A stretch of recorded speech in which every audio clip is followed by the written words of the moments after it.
Hello farmers, this is Chris from National Crop. We are engaged today. We were doing some siting for a feedlot complex. So the farm is right in the middle of the jungle. It's largely doing green mealies. There's a very massive, irrigation system from installed tanks powered by a solar system and so on. But you see, the nice thing about engaging into business like pen fattening and green mealies is that number one, we are trying to make use of what's left after we have taken the green mealies, and that can be made into silage, which can be used to feed your animals. We have cited the pens and everything. But other low-hanging fruits, when you are running such a business, you see, like here, there's some horticulture production that's taking place here. These are cabbages, these are tomatoes, and after that you have very nice chickens here. And these are largely Brahma chickens, as you can see, and of course some crossbreeds in. But how is the system integrating itself? You are taking some greens, some leftovers from the vegetables. You can use them to feed your chickens.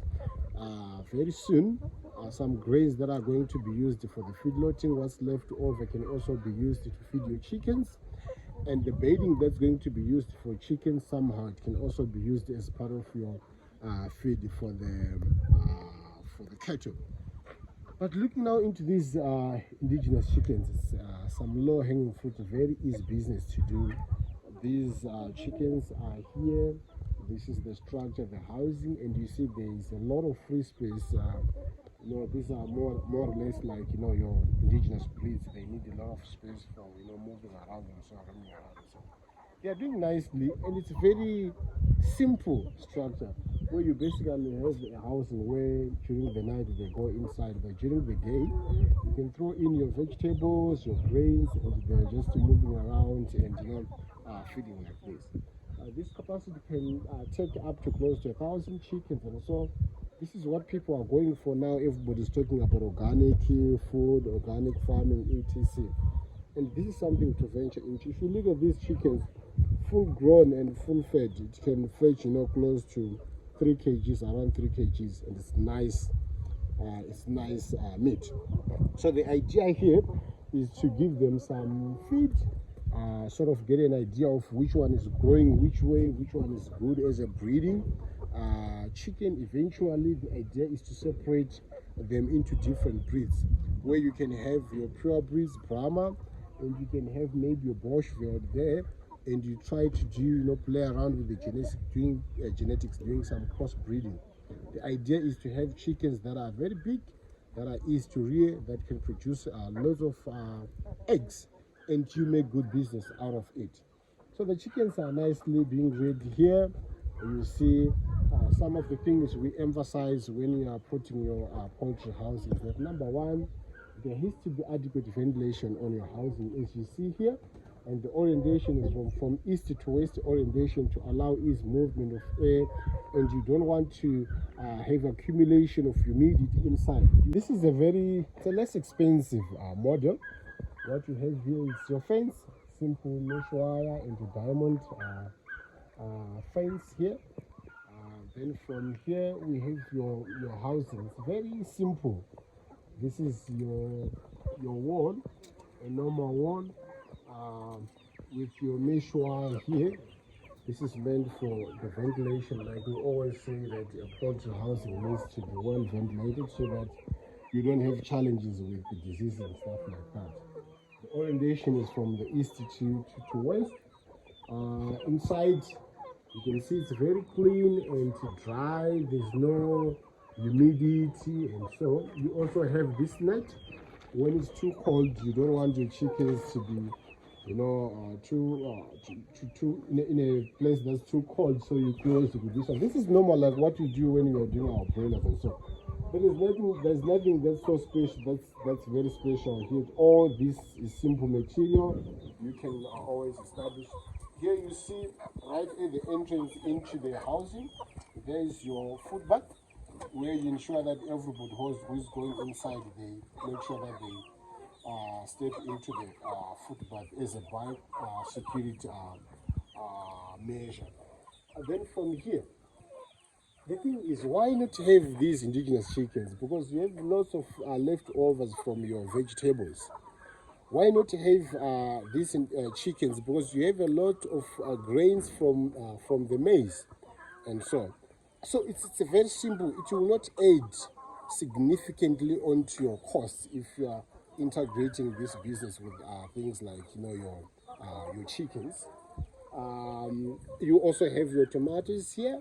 Whatever is left from there, you can always be thrown into your chickens.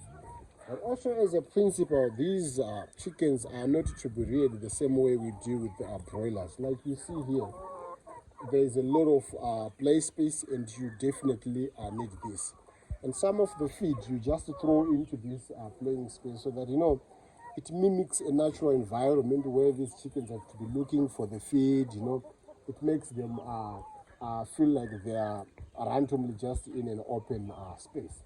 So this playing space, or this free space, is right around this the poultry housing, and it's very, very important. If you do not have this space and your chickens are too congested, the chances of having diseases, outbreaks of diseases, etc., also become high. So you need as much space as possible, but also it has to be secure. Number one, you should watch out for, sometimes snakes can come in.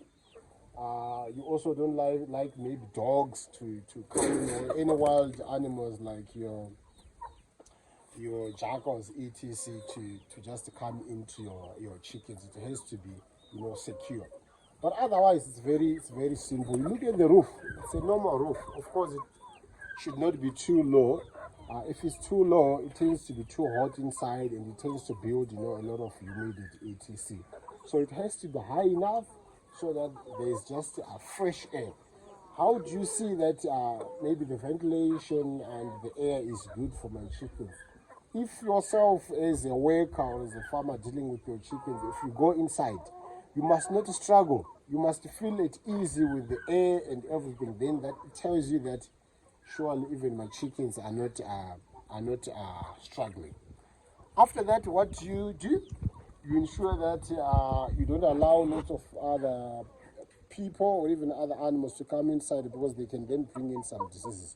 So principally, there is need to have a food bath as well right by the door before you enter where your chickens are. And the principle with these chickens, they will need to be vaccinated, ensuring that inside, when they get to a point of laying, there are adequate nice places where they can lay their eggs. And once you're running a business like this, the moment you have chickens that are like 100 and the numbers are going up, you can have your incubator by the side, where every day you're just picking eggs and you're incubating your chickens. From here, you can then go into selling either day-old chicks, these chickens. You can sell the eggs, and you can sell them when they're at point of lay, etc. Right now, you see, they are still mixed. Both the males and the females, the hens, they are still together. But the idea is eventually to separate them so that you can strategically breed and say, these hens, I'm giving them this particular breed of rooster. And you can do a lot of experimentation to see where do I maximize a lot in terms of size and so. But otherwise, this is a fantastic business that integrates well into these other businesses like your pen fattening, your green mealies, your horticulture, etc. Where do you sell your chickens when they are ready? Lots of market. You can take them to the restaurants. You can sell them as live chickens like this. But the advantage you see when you do it strategically, especially with breeds like this Brahma, it's purely bigger than the normal indigenous chickens we are used to, or we could be used to in Zimbabwe. And this is where we want to actually go to say, if you move right around across communities here and there, you come across some genetics of these Brahma, Legon, Koreko, etc. and so on. But eventually, we are moving towards trying to have these bigger chickens from the local indigenous, or from the indigenous genetics we have. Why? Because the advantage is that they are not so difficult to take care of. They behave more or less the same as our indigenous chickens. So it's not a too sensitive business. It's a low input business, but it's also a very good and lucrative business because everybody now is health conscious. There is increasing demand of meat from the indigenous chickens. So this is something you can consider. And remember, when you are running this farming business, it's always better or best to try and see which other enterprises can be integrated into probably the main business you could be focusing on. Why? Because with any farming business, you tend to have a lot of just byproducts, which you can just see as waste, but there's a way to try and make use or convert whatever waste you can get from farming into value. The same way happens with your, like if you're doing your cattle and so you try to you want to always make use of your manure. Probably you take that into your maize fields. If you can cut hay, you get hay from someone which you are using as a bedding. You can add value, use it as bedding. Then from here, you can take it and try to incorporate it into your feed for your ruminants. So above all, we are talking of an integrated system that is running in a profitable manner. There's no excuse nowadays to say I don't have electricity. As you can see over there, the whole system here is running, is powered by solar systems. And there's also a huge water tank there that is also being powered by a solar system. So there's no excuse for to say I cannot integrate my system, I cannot do farming because I don't have electricity. All you do is put your solar system, you drill your boreholes, and you are able to have everything running in a way that they are complementing each other. Otherwise, that's it. I hope that you have enjoyed this talk. For further information or for assistance around livestock production, anything, remember to get in touch with us, National Crop. Follow our Facebook pages on YouTube. Also remember that we have since opened an agrochemical or veterinary shop where you can get all your products for your animals, for your crops. And our agrochemical shop is found at number 24 South Avenue in Harare, shop number 4 in Classic Mall. Thank you.